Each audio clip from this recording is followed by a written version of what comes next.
Bonjour Florence, Bonjour Najib. peux-tu nous parler de ton parcours professionnel? Alors mon parcours professionnel, donc j'ai été formée en gestion, j'ai une formation de gestion comptable. Donc j'ai commencé dans le logement social, j'étais assistante de gestion dans une entreprise de logement social. Et puis j'ai changé d'entreprise, je suis allée dans une grosse entreprise industrielle où là j'ai été comptable, cadre comptable et puis manager. Et parallèlement à ça, j'ai développé toutes ces techniques de méditation, de yoga, de corps, énergie, conscience. Et j'ai pu mettre en pratique, j'ai eu la chance de pouvoir mettre en pratique au sein de mon équipe quand j'étais manager, le yoga en entreprise, entre midi et deux, et au sein de l'équipe que je manageais. Donc j'ai pu constater l'effet direct de l'activité de mes salariés, enfin de mon équipe, sur comment ils étaient après le cours de yoga, dans leur pratique, et comment ils étaient plus concentrés, plus efficaces, tout en étant plus joyeux.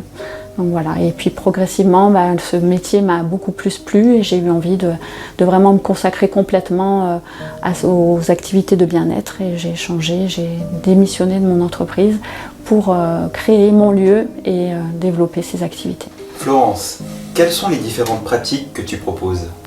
Alors je propose essentiellement des cours de yoga hebdomadairement dans la salle que j'ai créée avec mon conjoint, une salle à Romans sur Isère, mais je pratique aussi, j'enseigne la méditation et puis également une pratique que j'ai inventée au fil de mes formations qui est le yoga danse. Donc là sous forme d'atelier, donc de façon plutôt mensuelle, et puis je transmets aussi la méditation et différentes pratiques corporelles dans des groupes pour l'accompagnement au deuil. Peux-tu nous dire à qui s'adressent les pratiques que tu proposes? Alors je pense que ça s'adresse à tout le monde parce que le but en fait c'est de stabiliser un taux vibratoire, un état d'être. L'Adi Vajra Shakti Yoga peut s'assimiler aussi au yoga de l'être, et le but en fait c'est de stabiliser un état.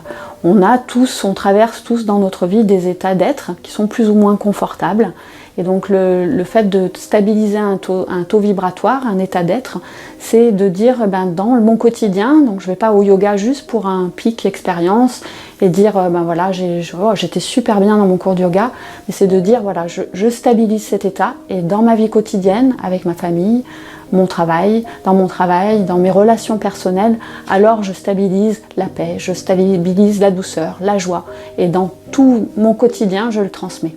Voilà, donc ça s'adresse à tout le monde. J'ai des gens notamment dans les accompagnements au deuil, j'ai des gens très âgés qui peuvent pratiquer le yoga d'une différente manière. Bien sûr, c'est adapté, mais c'est accessible à tous. Quelle est la particularité de l'Adi Vajra Shakti Yoga? Alors l'Adi Vajra Shakti Yoga, c'est vraiment un yoga particulier, effectivement. Donc on peut l'appeler aussi yoga de l'être. Et c'est une formation qui dure 6 ans en tout, et qui a pour but de mélanger 3 types de yoga. Donc on va à la fois pratiquer le yoga Hatha Yoga, qui est le plus connu, le yoga postural. On va mélanger aussi le Kundalini Yoga, qui est aussi connu, le yoga énergétique, et puis le yoga postural, mais pratiqué en dynamique. Et donc dans un cours d'Adi Vajra Shakti Yoga, on va mélanger ces 3 pratiques de différentes manières, de différentes durées, suivant les moments, les instants. Et le but, là aussi, ça sera encore de stabiliser un état d'être. Donc en début de cours, on pose une intention, de stabiliser un état d'être, par exemple la joie, la paix, la douceur. Et là, à travers les pratiques, les postures, on va canaliser l'énergie de chaque posture dans le but de stabiliser cet état d'être ou ce taux vibratoire. Comment se déroulent les ateliers que tu proposes?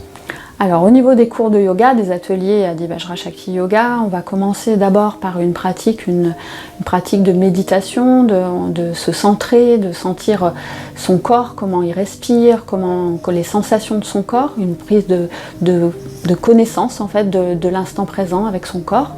Et ensuite on va pratiquer soit une posture de Hatha, puis une posture énergétique, un yoga dynamique. On va surfer en fait entre ces 3 yogas.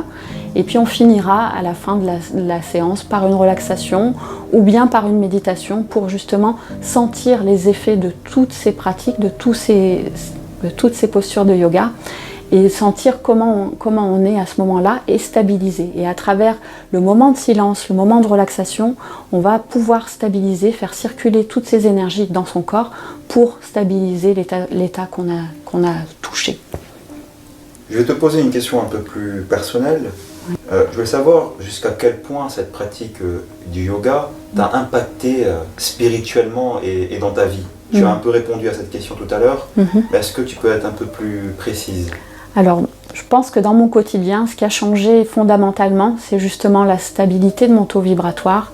Je suis un bélier, donc je suis quelqu'un qui a beaucoup de feu, donc beaucoup de colère aussi. Donc j'avais beaucoup de colère et donc en fait je me suis rendu compte que la colère c'est beaucoup d'énergie, c'est une énergie d'action. Quand je sens ce feu qui arrive en moi, au lieu de le déverser sur Pierre, Paul ou Jacques, je vais le mettre au service d'un projet, au service d'une action. Je vais me mettre, c'est l'indicateur dans mon corps que mon corps a besoin d'énergie et de la mettre au service de quelque chose. Au lieu de le mettre au dehors dans un volcan qui se déverse sur chaque personne, ben je vais le mettre sur une action, sur un projet et je vais stabiliser ce taux à travers ce changement. Florence, comment se déroulent les ateliers que tu proposes et combien de temps durent-ils? Donc les ateliers ou les cours d'Adi Vajra Shakti Yoga durent entre 1 heure et 2 heures, suivant le temps imparti. Et ils se déroulent de la manière suivante. Donc les personnes arrivent, on prend un moment de méditation, de temps de présence où on va se stabiliser, sentir dans quel état on arrive. Et respirer, prendre conscience de sa respiration, des sensations de son corps. Et ensuite, on va partir dans les postures. Donc ça va être une alternance de postures dynamiques, de statiques et puis d'énergétiques. En fonction de chaque séance, ça sera très très variable. Et puis on prendra aussi un temps pour la respiration. Donc on peut y avoir plusieurs types de respiration. C'est ce qu'on appelle le pranayama en yoga. Et donc chaque respiration a une fonction. Ça peut être de canaliser son mental, ça peut être retrouver de l'énergie. Donc ça c'est très utile au niveau de l'entreprise, se dire à un moment donné, est-ce que j'ai besoin d'énergie, donc je vais pratiquer une respiration du feu. Je peux aller dans les toilettes, respirer avec le feu. Ou alors j'ai besoin de canaliser mon mental parce que je sens que je m'éparpille et je n'arrive plus à prioriser mes activités. Donc à ce moment-là, je vais faire une respiration carrée, par exemple. Voilà. Donc ça c'est. Et puis la fin de la séance de yoga, on pratiquera la relaxation ou un temps de méditation pour stabiliser les énergies qui ont été mises en circulation dans toute la séance et stabiliser son taux vibratoire pour repartir dans son quotidien en ayant stabilisé ce taux vibratoire ou cet état d'être. Merci Florence. Tu pratiques également le yoga danse. Oui, tout à fait. Donc le yoga danse, par contre, je ne le pratique pas en hebdomadaire, je le pratique uniquement sous forme d'ateliers, des ateliers mensuels.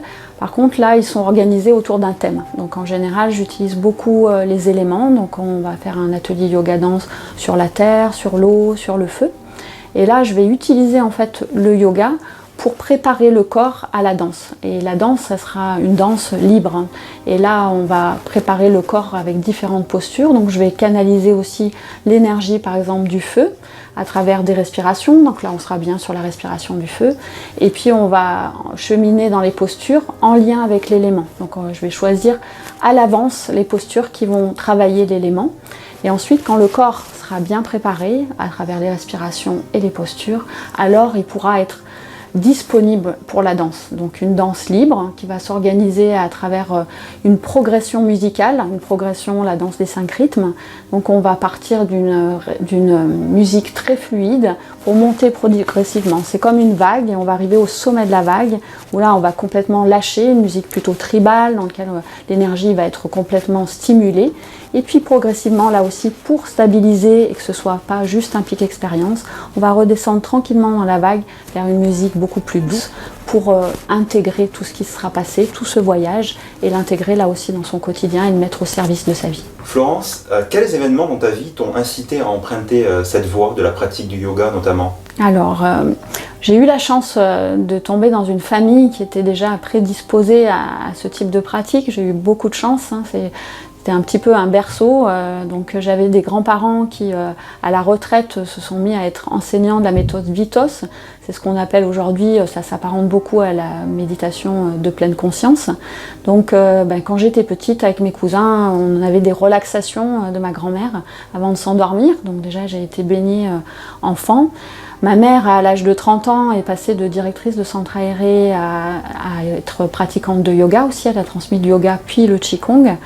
Mais surtout, ce qui a changé fondamentalement ma vie, c'est que j'ai perdu à l'âge de 7 mois 2 jumelles et que ça a ouvert une grande porte parce que ça, là aussi, j'ai été obligée de travailler sur moi Et ça a ouvert une grande porte sur la connaissance de moi, à la fois spirituelle, parce que effectivement c'était un grand bain de lumière à ce moment-là qui m'a été offert, mais aussi j'ai eu besoin de stabiliser justement ce taux vibratoire, parce que quand on est plongé dans une forme de chagrin, c'est des chagrins, mais comment sortir de ce chagrin? Et à travers les différentes pratiques, méditation, yoga, de la danse, j'ai pu sortir de ce chagrin et sentir que ça pouvait être aussi une grande leçon dans ma vie et une grande stabilité. Et donc je me suis tournée très vite vers ces méthodes pour stabiliser ce taux vibratoire. Et aujourd'hui, je pense que c'est aussi pour ça que j'accompagne le deuil, parce que j'ai fait ce chemin en moi de stabiliser